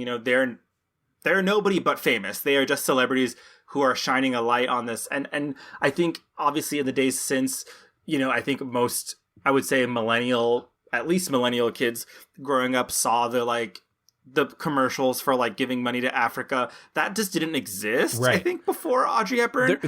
No, she really weaponized her celebrity to drag cameras to like Somalia and everywhere to highlight these children that were suffering, and she always brought up like her own past in the war to like compare it to, and she was like genuinely heartbroken every time she went somewhere. It's funny because she sort of takes over this role from Danny Kaye, who was doing a lot. And I don't want to take away from Danny Kaye, but Danny Kaye was essentially doing everything that he could up to an extent, because really UNICEF wanted these celebrities to be sort of just like a face of something, and they didn't require that much of them. Danny Kaye did go above and beyond, but she really took it to the next level. She really was like, no, this is, we're going to play it this way because I can get an audience with these world leaders in a way that, X, Y, and Z from UNICEF can't. Yeah, I mean, I guess now I'm thinking like, it always comes back to Jane Fonda. Jane Fonda was doing something similar with the war efforts, but this type of humanitarian work, I think the only modern day person I can kind of think of would be like Angelina Jolie. Yeah. Pretty much. With like her work. I mean, I think certainly now there's like, I don't know, Hayden Panettiere wants to save dolphins or some shit. And like stuff like that. But like everybody has a cause just to like help with their brand. But she was like only taking on these handful of movie roles to donate her salary. Yes. People were like, even off camera, she would immediately go and hug these children and stuff. And everyone's like, oh, it smells awful. There's disease. There's everything. And she did not hesitate. Yeah. She was in it. Right. And I think, thinking about, she was one of those starving kids. She was, living in a country that had been forgotten and left for dead. And I can only imagine, I saw like this little biography thing on YouTube about her. And just like that part really got to me, like, man, this woman who had everything in the world, had everything, but truly came from, even... I think a lot about, when people think, oh, Audrey Hepburn, she's just beautiful and had, everything kind of handed to her or whatever. But knowing that her life began, even though her family was well-to-do, it was all wiped out. And the suffering that she went through, I can't even, it's a different thing. She was literally a depressed 4-year-old just being left with her grandparents every time, just wanting affection. Yeah. So she really took it personally that it was like in the 80s that people, like children, were not being fed. Like she took that personally. Yeah. And I don't know that we get that too often anymore from celebrities, even though like I know that there are some celebrities who do certain things like that, but like to the caliber of a star like Audrey Hepburn, it seems so rare. And this is not like a news story, but like people have definitely said this. She was remembered for being pretty. Yeah. And how fucked up is that? Because she did so much, to really even change the culture of being empathetic to other people around the world, and that's not to diminish her work, as, she was a beautiful actress, but she fully was a humanitarian. And to give a fucking Steven Spielberg movie and to give the entire salary with no, like, this was not like a Mark Wahlberg situation where people are calling you out to like do the right thing. She just intrinsically knew how to do the right thing, and that's just like literally doing the work to give it to UNICEF. Yeah, she doesn't have to fucking act anymore. But she was like, yeah, I guess I'll fucking do that stupid HAP movie, and because I want to pay for more meals to kids in Africa or whatever. Children must be the priority. We have to stop thinking that first it's the economy or the armament or whatever. First it has to be a child, because a child is the most fragile and the most vulnerable. In 1992, she begins suffering abdominal pain, and essentially they find out that she has cancer in her small intestine, and it's metastasized. She has chemotherapy. She has surgery. She's going to try and recover from her surgery. Givenchy gets a private jet to fly her to Switzerland for her final Christmas. her sons and her partner are told she's going to die. They refuse to tell her, but she knows. She spends that Christmas giving away her stuff to everybody. And essentially, you know, she's put into hospice and then she's confined to bed rest. And she passes away, and she passes away with her family around her. She passes away with her ex-husbands there. All of them come. And I don't know, it's really sweet and sad. And if people are like concerned about, you mentioned way back at the beginning of her career, you know, she got to keep her costumes. When she died, of the like quote unquote memorabilia that she had kept, that people had found that she hadn't like given away or sold for money for charity, were her Oscars and a couple scripts.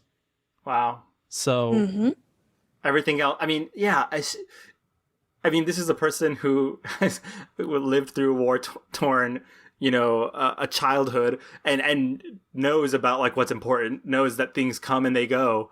And yeah, I just think she's so fucking cool. Like I you know, she was a beautiful human being, beautiful dancer, actress, but like an EGOT also, winner, technically. She is an EGOT winner. Yeah.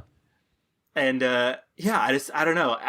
Like I said, I didn't have a lot of familiarity with her work, and her when they fucking told me that she lived through this horrifying, you know, starvation period, I was like, holy shit, like there's so much that a lot of people just don't know about her. And yeah, I'm glad Chelsea, you brought her to us, because I feel rewarded now, because it's not just about like, I think again, it's easy to be like, oh, they just gave her all this like love and adoration because she was beautiful, and she was, but there's so much more. I think we've talked at length about Audrey Hepburn, both the person and the icon. Let's talk about Audrey Hepburn, the movie star, and move into our 1-star reviews.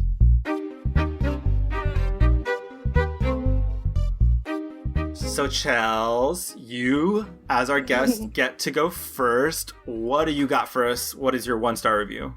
Oh my goodness. I was very tempted to say all the stuff she did with Mel Ferrer, but I have to say the most painful thing I sat through was The Unforgiven. I absolutely hated this film. She all but disowned it afterwards. It is so incredibly racist and hard to watch. I just could not believe what I was watching in that moment. It's not even very well made. No, it's really not. It's just, it looks like trash. It is trash. I just can't with that film. It's funny, like, because it was in this moment when we were talking that I remembered that, one, yeah, it's a fucking bonkers and bad movie, but two, she's not good in it. No. Like, that moment where she's like, it's very much just like an old school version of, I don't know, like 23andMe the movie, and like, yeah, she's like, wait. She very clearly did not want to be on set. She wanted to be anywhere else. The performance is lacking. It's also super creepy because she's like this child that's adopted in, but also Burt Lancaster, the lead of the film, is old enough to remember when she wasn't the sister and like has a thing for her, and they end up hooking up by the end. Yeah. Like, I watched this film so other people don't have to. Like, don't watch it. I wanted to say Mayerling, which was a TV thing she did with her really husband. Bad. I wanted to like pick out all the passion projects she did with Mel Ferrer, but no, The Unforgiven takes the cake. It's garbage. Don't watch it. I try not to tell people not to watch things, but it's not good. I do want to do a quick overview of the plot. Essentially, the movie is about Audrey Hepburn plays a young girl who you find out is an indigenous Native American, and she was basically stolen as a child by these white people, and now her tribe wants her back, and for some reason you're supposed to side with the white people. On top of that, not only is Audrey Hepburn, because she's like a prairie girl or raised prairie girl, should she not have her accent, but she does. she's like British in the I feel like she's trying to have a little bit of a Texan accent. There are some moments where I'm like, kind of. She's trying. If you squint, it's like the Benedict Cumberbatch trying to do the American Southern accent. It's bad. Why then, am I so different from the other neighbor women? They stick to their wagons where they belong. Maybe they're just not interested in finding a husband. Get on your horse and go home to Mama. But also on top of that, like, half the time she's in red face and half the time she's not. And I know they had to do a break in filming because she had broken her back, but like her skin color is so inconsistent to the movie, and it's just like, what the fuck is happening? It's only dark when like the lines are like, well, you might be Native American, and then it's like shot of Audrey like in red face. Like every other moment before that, she's just like living her pale fantasy, and like the back end where she's like she walks out in full like Native American regalia and like the fucking paint on her face. She's like, "'Tis me, Native American Audrey Hepburn." And it's like, what the fuck? And this is the woman who turned down a role in Sayonara because she's like, you would not believe me in an Asian role. Yes. And like, I feel like she did not read the script. I wonder if her husband signed her up for this. It's bad. It's so That's awful. A very good pick, Chels. Very good. Absolutely. Louis? You know, I am just going to be that girl and have to say that I fucking hate Breakfast at Tiffany's. I don't blame you. That's fair. Of all of the movies where it is style over substance, I think this takes the cake. I think, you know, they're trying to be, it's like very like mod and funny, and like the whole moment where they're like gonna steal for fun and like they're wearing the masks. There's nothing about this movie that like, the only charming part of this movie is her singing Moon River. Everything else, and maybe at the time it would have been charming, but like, fuck that. No, even then, it's like, if you're a white person, great. But literally they're like, want to do like bad things because we're like interesting people. It's like, no, you can't go into fucking Tiffany's with $10 and like ask the dude to give you something. Like, if you were not as hot as they were, and as straight as they were, and as white as they were, they would have getting kicked the fuck out. Like, and also the movie just does not commit. Chels, maybe you know better since you read the novella, but like, is she fucking for money? Yes or no? Like, yes, but in the story. Yes, that's a little bit more clear in the novella, but also this film, because they had to change it so much to make it like appropriate, it's just boring. Nothing happens. Like, literally nothing happens. Man is like watching paint dry. It's on top of being racist. Right. The racist part is also in that, yes. But the movie takes like the wildest turn when like turns out her name's not Holly Golightly. Like, no fucking shit. She's like has this husband and like life.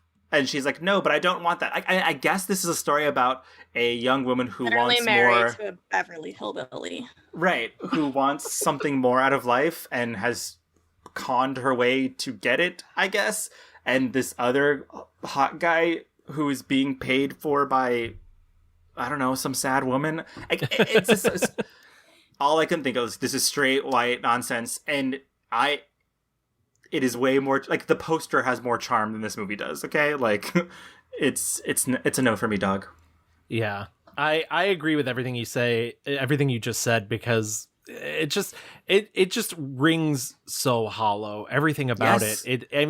It's like too stylized for any sort of like empathy that it's supposed to convey. It's too obscure when it should be specific about certain things, and you're every right to ask, is Holly Golightly a sex worker? Because the way the film presents it, it's almost like no, or like, the film it doesn't want to go the whole way. Like, and you're right, like the whole idea of, if I'm going to empathize with this woman who has escaped this life that she does not want, like, it does not look like a woman who is struggling to me. You know, it does not look like she, like, when she has to, like, I'm more empathetic to, like, her husband who literally has found her and she tells him to fuck off. And I'm like, wait, what? Like, why? Like, why are you and the film's told through the eyes of the dude, so you're just, like, gazing and being creepy towards her, and I just can't with it. That's why I never understood it until I watched every other Audrey Hepburn film. I'm like, oh, okay. I don't want to put you in a cage. I want to love you. It's the same thing. No, it's not. Holly? I'm not Holly. I'm not Lula May either. I don't know who I am. I'm like Cat here. We're a couple of no-name slobs. We belong to nobody, and nobody belongs to us. We don't even belong to each other. Gavin, what was your 1-star review? Well, I'm glad you brought up the Mel Ferrer Green Mansions, Chels, because that's my 1-star review. I had a feeling. Yeah. I just had a feeling somebody was going to say it because Mel Ferrer, he just needs to be stopped. Yeah, he's so bad. Anthony Perkins is the lead in this movie. He plays, I guess, our favorite little gay boy. Yeah, our favorite little gay boy. He plays a Venezuelan, I guess. Right. When he's like, I was born in Caracas. And I was like, where you, gal? It's something. And, he basically finds his way into the jungle. He runs afoul of some natives. He gets taken in by a man who has a mysterious daughter named Rima, who is Audrey Hepburn's character. And she's a mysterious jungle girl, as you can guess. Super racist. Yes. I actually don't even want to go further with the plot. The plot's really stupid. Is there a plot? Yeah. Is it just random murder? Just random murder. There's natives. They're killing people because that's what people thought natives did at that time period. But apparently this is based off of some great romance novel from the turn of the century. I can't imagine. And essentially Rima, in the end, I'm going to spoil this all for you because it's insane. Rima gets burned alive at the end, but it's okay because she's like a spirit with the forest, so she grows back elsewhere. Right. Fantasia 2000. Yeah, absolutely. It's called the Hatta flower. It blooms for the space of a moon and then disappears. Yet it never dies. If you look in this place tomorrow and it is gone, you must not be sad. Because you know it still exists not very far away. This movie, to me, I was like, why is she in this B movie? What is going on? Literally doing favors for her husband, who's just trying and grifting and just trying to be something and just keeps failing. And hard. The only legacy that this movie has is that the comic is eventually adapted by DC Comics, and Rima becomes a DC Comics character who ends up appearing in Super Friends as Rima, the Jungle Girl. So what? Yeah. So have it as you will. That's a choice. Yeah.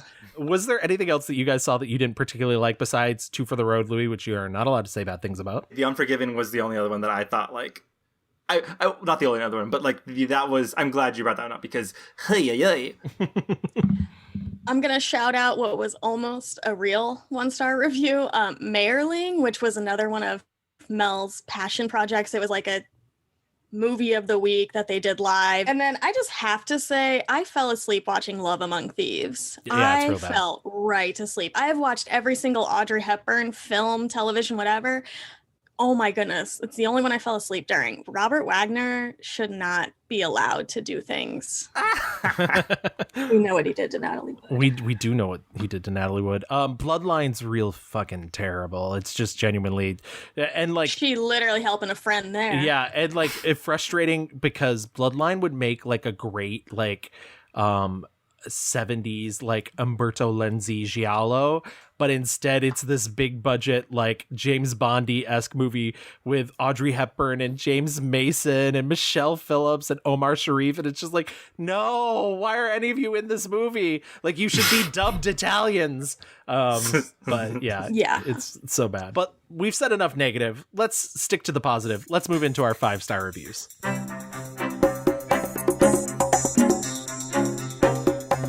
I'm about to really disappoint you because I think the one film that gets all of her superpowers, her charm, her drama, everything, and it just works is Two for the Road.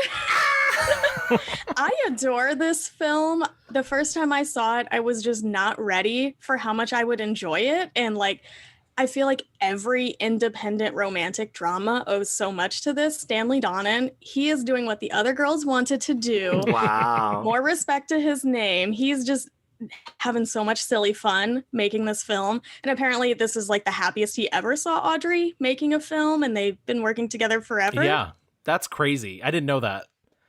And her and Albert Finney, I'm oh my goodness, I finally understand. He is so hot in this. So many short shorts. A lot of short shorts, yeah. I'll give you that.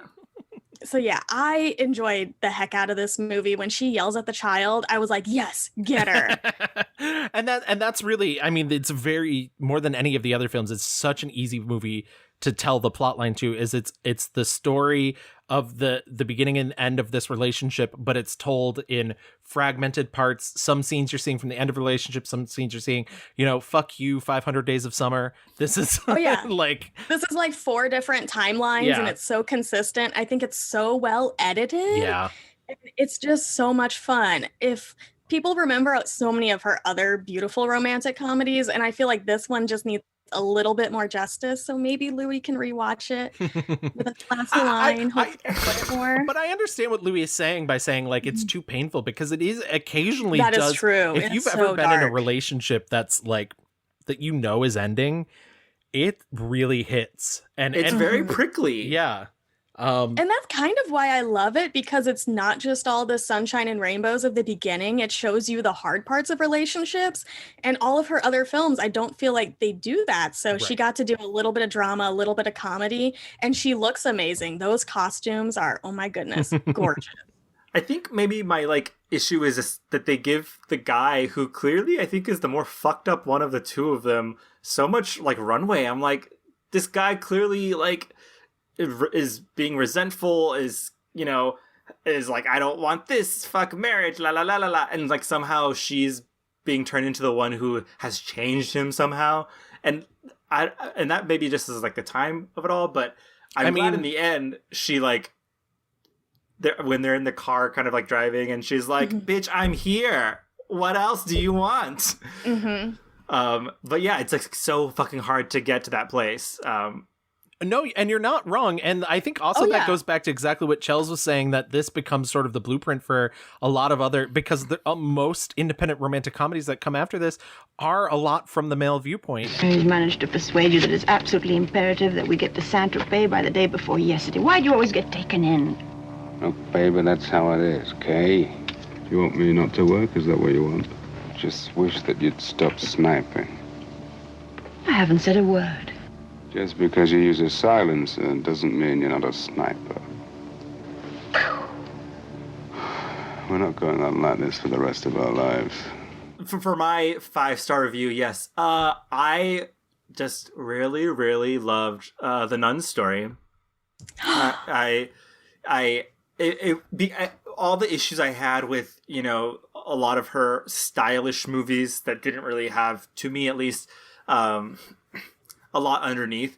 The Nun story is the exact opposite, stripping away all of the style and just counting on her to tell this really emotional story that I thought was super engrossing and engaging. And I love that this movie knows exactly what it wants to do. From the very beginning, she has this monologue that's basically just sometimes you are called to do something.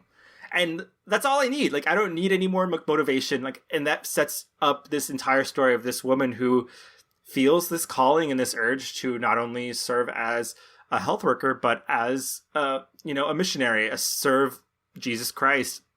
And I love you don't often, I think, get stories where faith is really tested, or people struggle with it in a very non-judgmental way. She is a normal human being.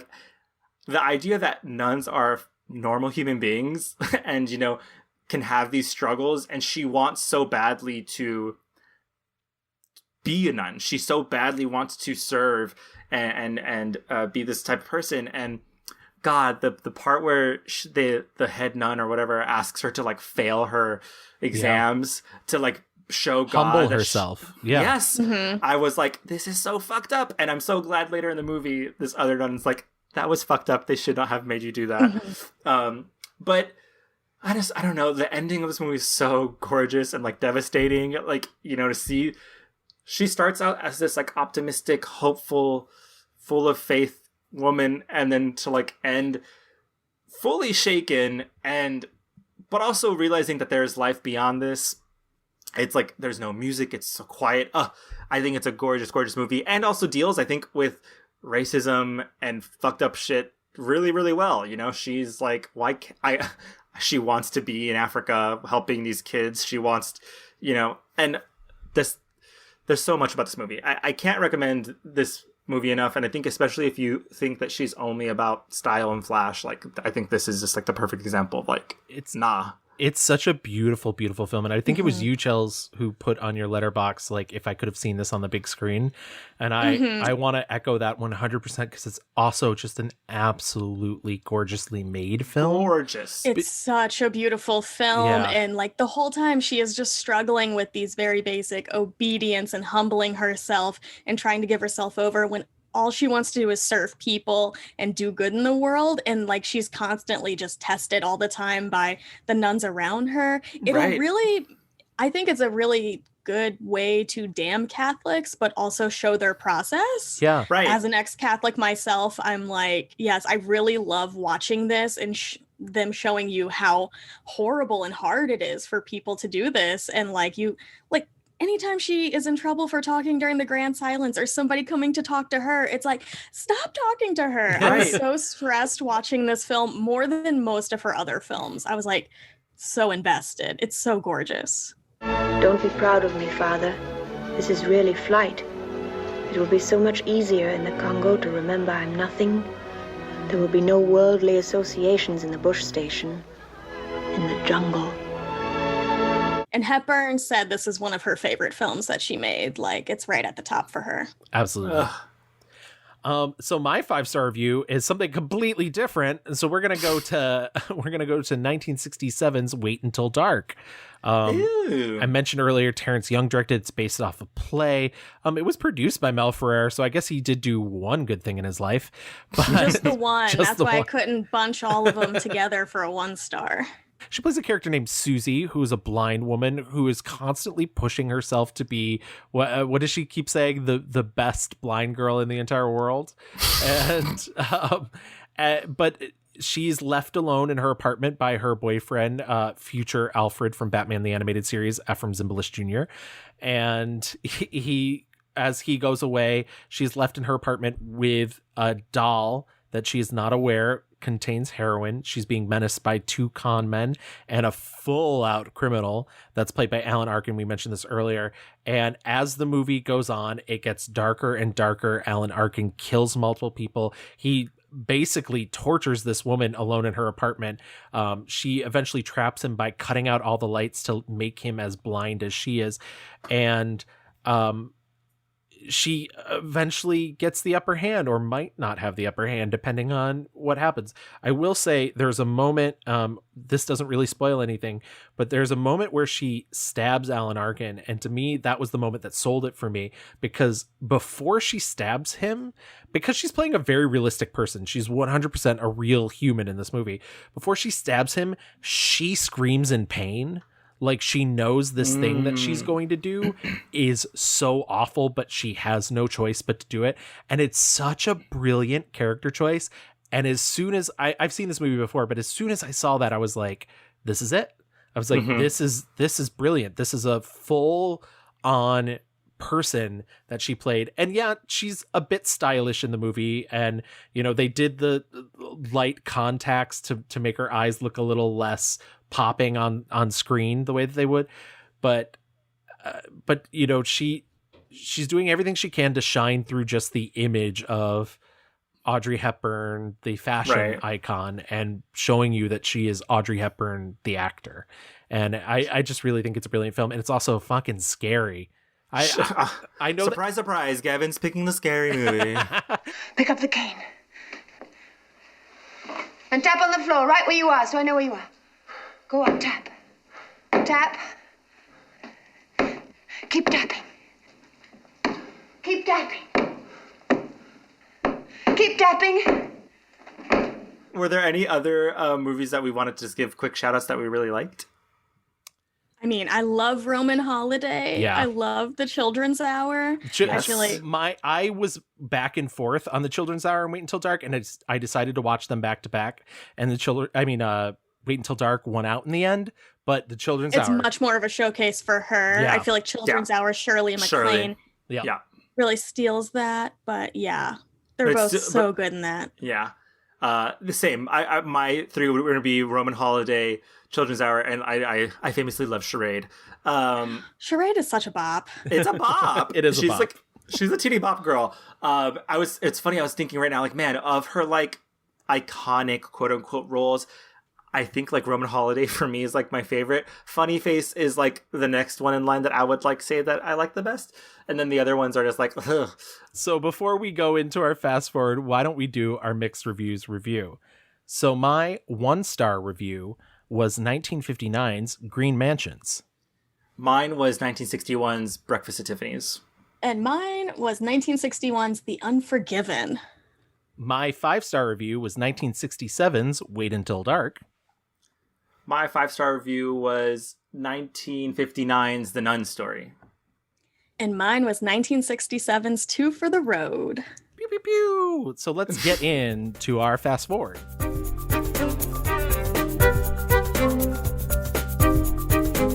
Anytime that we've done a subject who has left the mortal coil, it's sort of impossible for us to give like, oh, here's what we want from them. Here's the thing that they're doing next. But I do want to impart that on the way out, I want to say that if there's anything that you remember Audrey Hepburn for besides the style, is that she was such a giving, caring person. She was a woman who suffered severe trauma as a childhood that she never got over. And I think part of that led her to be such a generous, kind, and loving person that she felt she had to spread that wealth of humanity around. And so that's my idea of a fast forward to her, that if you are to remember her, don't only think of Breakfast at Tiffany's. Think of her as an actual person. Yeah, I think I was just reading right now, she raised, and her organization, like there's the Audrey Hepburn Society that is chaired by her son. And that fund has created, they've raised almost $100 million to date, which is kind of an unfathomable amount of money. And it's, her son says, she would always say, I take what I do seriously, but I do not take myself seriously. This is just someone who reminds me a lot of Viola Davis, and just kind of like having this really hard childhood. Also reminds me a lot of Cicely Tyson, and just how we are here on this earth to serve each other, and how she was doing everything she could to, one, not only have this family life and give her sons a normal childhood that she did not have, but then also fully recognizing, oh my goodness, I went through something horrific, and these horrific things are still happening today, and so I need to go out of my way to give and ensure that that's not something that continues. And the culture changed with Audrey Hepburn. Like, I don't think we can say that often with our subjects, like, but the cultural, like the look, the work, and the philanthropy, it's incredible. And it's there is a reason why she is the icon that she is. You cannot think of Hollywood without thinking of Audrey. Yeah, there's just like, her sons have done such a great job keeping her memory alive and continuing the work. I even have it. Audrey's Little Daydream is a children's book, but it's a very dark children's book. It talks about her life during World War II as if she's a child, has to stay in bed, and she's daydreaming about what would become of her life. And it includes things like Breakfast at Tiffany's and Funny Face and the beautiful things she would do. So I'm really glad. It's a really dark children's book, but I kind of recommend it. Her son did that. Beautiful things can come from ugly places, and I think that, if anything, that's maybe a great thing to take away from this and leaving Audrey behind, is just that, you can come from literally war-torn, be starving on the street, eating grass and flowers to sustain yourself, and you can still become the biggest star in the world and have this legacy continue for, ever. And to me, that's, she was a Hollywood star, but she wasn't, comparing her to like a Joan Crawford or other stars who were very particular about their Hollywood, you know, and glamour and this and that. In the end, like you said, Gavin, she was fully just like, whatever we have to do this new thing that I'm doing right now is what's important. And to give away all her iconic dresses and things like that. It's just like, man, wow, what a woman. She really was just once in a lifetime type of person. It's crazy. And I think that's really what it's at. I don't know if there will ever be another quite like Audrey Hepburn. And she died so young, 63. I'm really glad that you brought her to us, Chelsea, because I feel myself getting emotional. I feel myself feeling things about Audrey that I would not have before. She's an incredible person, and I hope more people just do a little bit more research and look beyond the poster. Don't watch Breakfast at Tiffany's, maybe. No, don't do it. Like, it's go a little deeper, find some of the cooler things that she's done in her life, because she's amazing. She had the range. She had the range. She had the range. Mm-hmm. And yeah, I think that beautifully wraps up Audrey Hepburn, and I'm so thankful that we had this chance to really spend the 2 weeks and really get to know her as more than a person. I don't want to be cliche and say, you know, there's a new documentary that just came out about her called More Than an Icon, but I think that's truly beautiful way to memorialize her. But speaking of more than icons, Chelsea, this is our moment to let you plug your stuff. Thank you so much for being on our show. It's been really, really fantastic to have you here. It's been so much fun spending both this time with you and Audrey Hepburn. And this, you know, tell us where we can find you online. Tell us all the 9,000 podcasts that you're on. If I can remember them all. No, thank you so much. I've had so much fun talking and researching this and watching even things I haven't seen before. But you can find me talking about Audrey Hepburn on Twitter at Chelsea725. And then let me try to get through all these podcasts. Community Rewatch podcasts where Gavin is a guest. He's upcoming. I don't know when that will be out. Someday. Follow us on Twitter.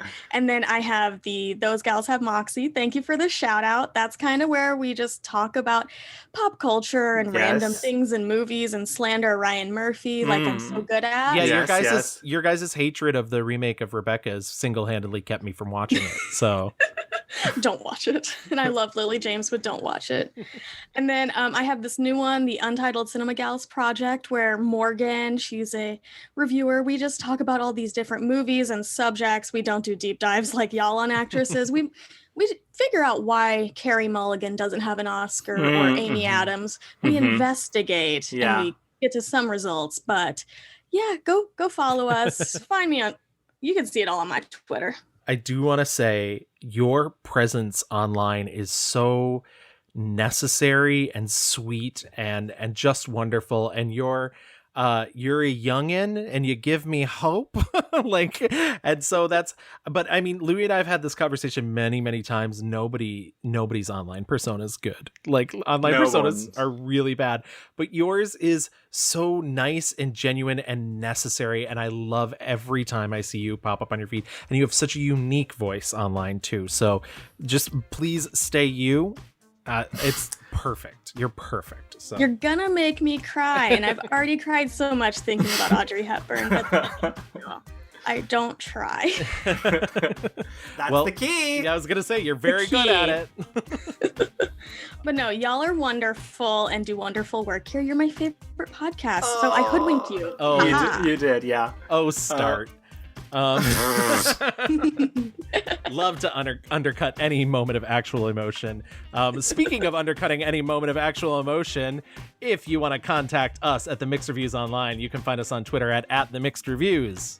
We're also on Facebook. Just type in The Mixed Reviews. If you want to email us, you can email us at reviewsmixed@gmail.com. We're always taking suggestions. If you want to see me reacting to watching movies on Instagram, you can find us at _mixed_reviews. And if you want to listen to us the way that you have been doing this entire episode, please subscribe. We're on a plethora of podcast apps. We're on Apple Podcasts, Stitcher, Spotify, Google Play Music. We're on Audible. We're on Amazon. We are everywhere. You can't escape from us. Absolutely not. And if you do listen to us on Apple Podcasts, please stop by and leave us a little 5-star rating and a nice little review, and we'll read it on the show like we did at the beginning of this episode.